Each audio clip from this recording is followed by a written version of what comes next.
Your YouTube was handling shaking. I bring you a brand new series today, folks. I have been saying for the longest that I wanted to hurry up and get through my backlog of games, but in the world of content creation, that's not always simple. So today, I hope that this series is going to kind of help me thin out a little bit of this backlog and kind of give you a little bit more insight on some other games that I really like to play and I want to show you guys. So, welcome to the Royal Archives. I kind of like that, don't y'all? Don't y'all? Does that kind of sound a little snazzy? The Royal Archives. Think of it like a big library full of games. We can work on the title if y'all don't really fuck with the title, but y'all gotta let me know. So make sure you put that in the comments below. But today we're gonna focus on the recent Marvel beat 'em up, Marvel Cosmic Invasion. Marvel Cosmic Invasion is a 4-player co-op beat 'em up with a slight twist, offering you the ability to play with not just one but two characters through your playthrough. You switch them out. It's not like you play them both at the same time, obviously, but still a really concept that I don't think I've seen very often. There's some other, older games where, of course, you could have like teams of 4 and you could switch between the characters and they kind of had their own system. But this is a little different. This kind of feels like a tag fighter built into a beat 'em up.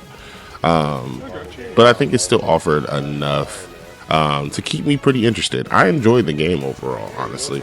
The game offered a lot of offered a little bit of a range of difficulty. The character lineup was pretty diverse overall. And the reward system that they used kind of gave me a feel similar to it's called the Cosmic Matrix. It kind of reminded me of Kirby Air Riders, where you got to pick and choose which little things out of the stamp book that you could do with it. I thought that was pretty cool.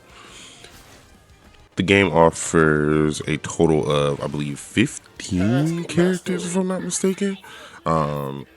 A couple of the classic Marvel characters, some of the ones that you'd expect, but a couple ones that I kind of wasn't really, expecting. Beta Ray Bill got a little bit of a knock. Cosmic Ghost Rider, Flea Veil, which is Miss Marvel, Richard Rider as Nova. I feel like we get a couple of different ones from time to time, but the fact that we got Richard Rider was kind of crazy. And then, of course, you get like some of the basics. Wolverine, Spider-Man, Storm, Venom, She-Hulk. I'm surprised they chose that option versus the regular Hulk, but hey, you know what? Not complaining. Of course, Iron Man, like I say, a couple of the, typical people that you'd be used to seeing in the game, and I think that's really dope. Each character has their own individual levels, which kind of offers a little bit of replayability because of the fact that you want to max out all of your characters and unlock things like the color palettes, the extra buffs and stuff like that you can get for it, as well as some of the other things that you can unlock with it as well. The story mode offered a pretty simple, story. A nihilist is here and taking over the Marvel universe, trapping some of our friends and even some villains.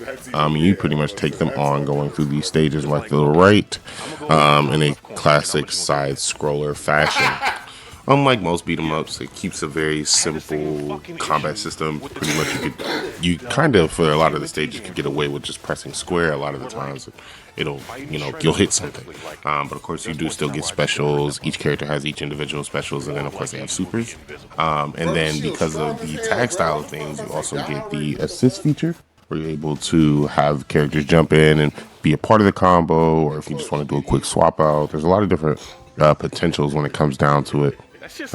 Again, with the replayability of the game, like I said, there's plenty of things for you to do as far as finishing out that reward system, leveling up your characters, and then I believe each individual stage in the story mode has challenges with them. And then of course you still have the arcade mode if you just kind of want to get just some beat 'em up out of your system. So like I say, the game offers a little bit of replayability, and I really do fuck with that. And then finally, it was only $30. This for $30, I've got no complaints. I'm lying. I've got complaints, and I'm gonna get to those in a second. I definitely do have some complaints about the game, but overall, still a solid game. I'd still play it. I'd still recommend others play it. I will cut it. I played it yesterday with a couple homies just because he needed to finish up the story. I don't mind cutting the game off if people wanted to play. Now, I don't think it would be something that I would just go out of my way to play, but homies was like, yo, you want to play some of that Cosmic Invasion? Turn me up. I'm here for it. I don't have many cons when it comes to the game, but there are a few. It's just some slight things.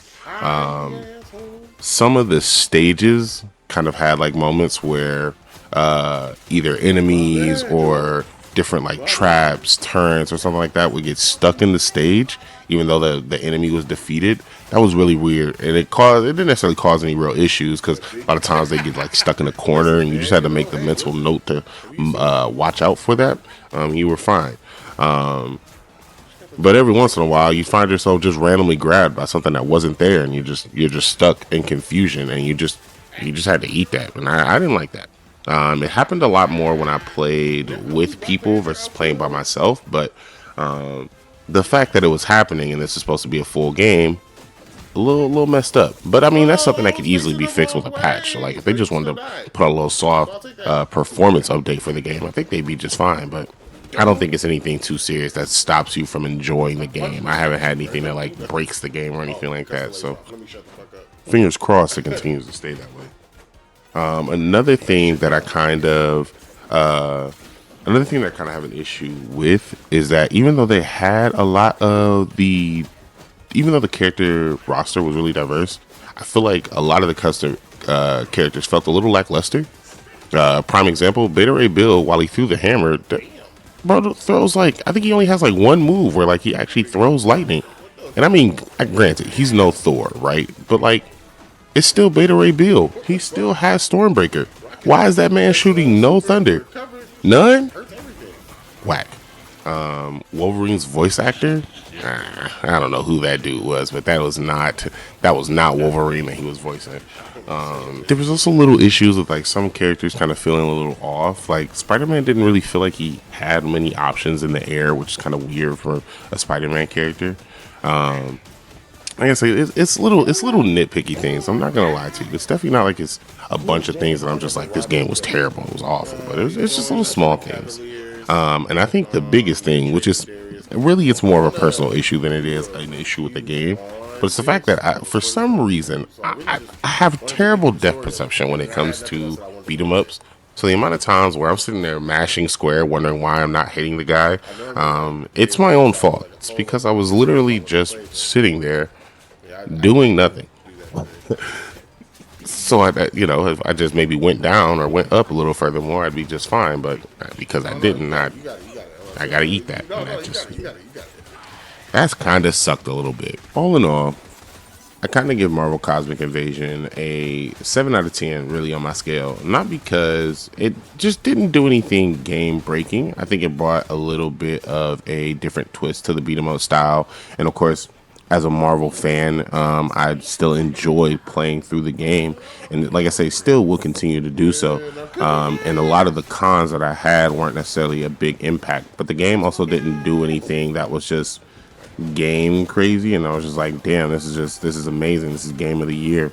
I know that they're supposed to be coming out with a deluxe version, I think, of the game sometime in March. But I don't expect. I expect them to do like small performance things, maybe add another character or something. But I don't expect them to do anything too crazy. But if, like I said, if the homies wanted to play this game, I wouldn't say no. It offers both local and online play, so you can get your couch co-op on too. I played it. I think you and your friends should play it. And if you have played it, I'd love to hear some of your thoughts and maybe complaints or positives that you had about the game as well. So go ahead down in the comments. Let me know your thoughts. I'm probably going to keep a little B-roll footage of some of the boss battles that we did here. And I hope that you guys will be ready for my next review. Thank you guys for watching. I appreciate you as always. And until the next time, peace, love, and hair grease. I'm out of here.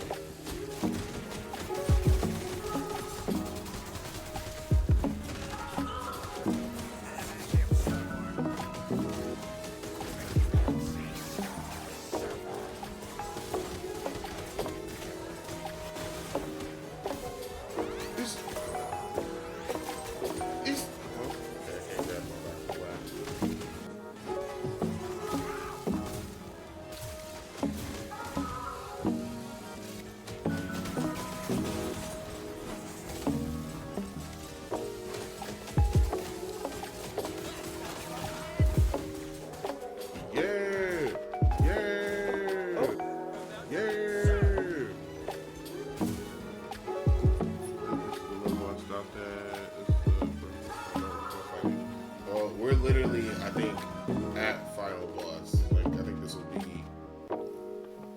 The portal. This should be the end. I'm assuming. It cannot be. Yeah, I'm pretty sure. Unless I can read your heart arrows. As punishment against Annihilus serves Galactus,